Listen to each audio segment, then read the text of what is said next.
গেল বছর যুক্তরাষ্ট্রের প্রেসিডেন্ট নির্বাচনে রিপাবলিকান প্রার্থী ও বর্তমান প্রেসিডেন্ট ডোনাল্ড ট্রাম্পের হয়ে দেশের নানা প্রান্তে চষে বেরিয়েছেন টেসলা ও স্পেসএক্স নির্বাহী ইলন মাস্ক। ট্রাম্পের মেক আমেরিকা গ্রেট এগেইন ক্যাম্পেইনের অন্যতম সমর্থক পৃষ্ঠপোষক হয়ে কখনো মঞ্চে নেচেছেন, আবার কখনো রিপাবলিকান সমর্থকদের বিলিয়েছেন হাজার হাজার ডলার। সরকার গঠনের পর ধনকুবের মাস্ককে উপদেষ্টার পদে নিয়োগ দেন ট্রাম্প। তার জন্য খোলা হয় সরকারি সক্ষমতা বিভাগ নামে আলাদা দপ্তর। এরপর ট্রাম্প আর মাস্ক মিলে শুরু করেন কর্মী ছাঁটাই অভিযান। পেন্টাগন থেকে হেলথ ডিপার্টমেন্ট, আইটি থেকে আমলা, কাউকে ছাড় দেননি এই মানিকজোর। ইলন মাস্ক আরও প্রতিশ্রুতি দেন এই অভিযানের ভিত্তিতে ফেডারেল সরকারের কয়েক ট্রিলিয়ন ডলার ঋণ শোধ করে দেখাবেন তিনি।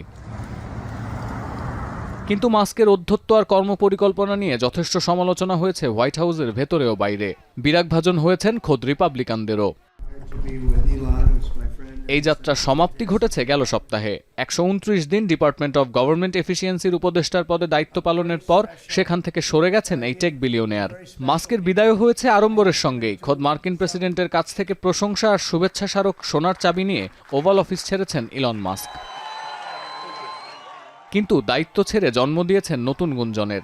দায়িত্ব ছাড়ার এক সপ্তাহ যেতে না যেতেই প্রথমবারের মতো পাবলিক পোস্টে মার্কিন প্রেসিডেন্ট ডোনাল্ড ট্রাম্পের সরকারি ব্যয় ও কর সংক্রান্ত বাজেট বিলকে জঘন্য পরিকল্পনা হিসেবে উল্লেখ করেছেন ইলন মাস্ক। পাশাপাশি যেসব আইন প্রণেতা এর পক্ষে ভোট দিয়েছেন তারাও জেনে শুনে ভুল সিদ্ধান্ত নিয়েছেন এমন অভিযোগ করেছেন তিনি। গেল মাসে যুক্তরাষ্ট্রের প্রতিনিধি পরিষদে পাশ হয় ট্রাম্পের সিগনেচার মুভ খ্যাত এই বাজেট বিল। নতুন বিলের আওতায় কয়েক ট্রিলিয়ন ডলারের কর ছাড়, প্রতিরক্ষা খাতে বরাদ্দ বাড়ানো সহ প্রশাসনিক ব্যয় মেটাতে অতিরিক্ত ঋণ নিতে পারবে ফেডারেল সরকার। সাবেক উপদেষ্টার এমন প্রতিক্রিয়ায় হোয়াইট হাউস জানিয়েছে মার্কিন প্রেসিডেন্ট ভালোভাবেই ইলন মাস্কের অবস্থান সম্পর্কে অবগত আছেন।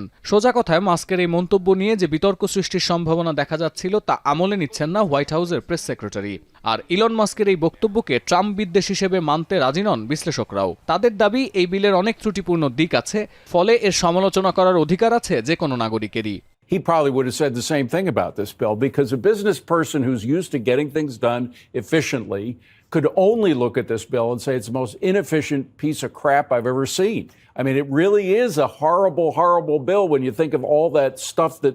যদিও কোনো বিশ্লেষক মনে করেন দায়িত্ব নেয়ার পর অসংখ্যবার রিপাবলিকান ও ডেমোক্রেট দুই শিবিরের কাছ থেকেই গালমন্দ শুনতে হয়েছে মাস্ককে। তাই এবার দায়িত্ব ছেড়ে প্রশাসনের দুর্বলতা নিয়ে সরব হয়েছেন সাবেক এই উপদেষ্টা। সতীর্থ কর্মকার, এখন বিশ্ব।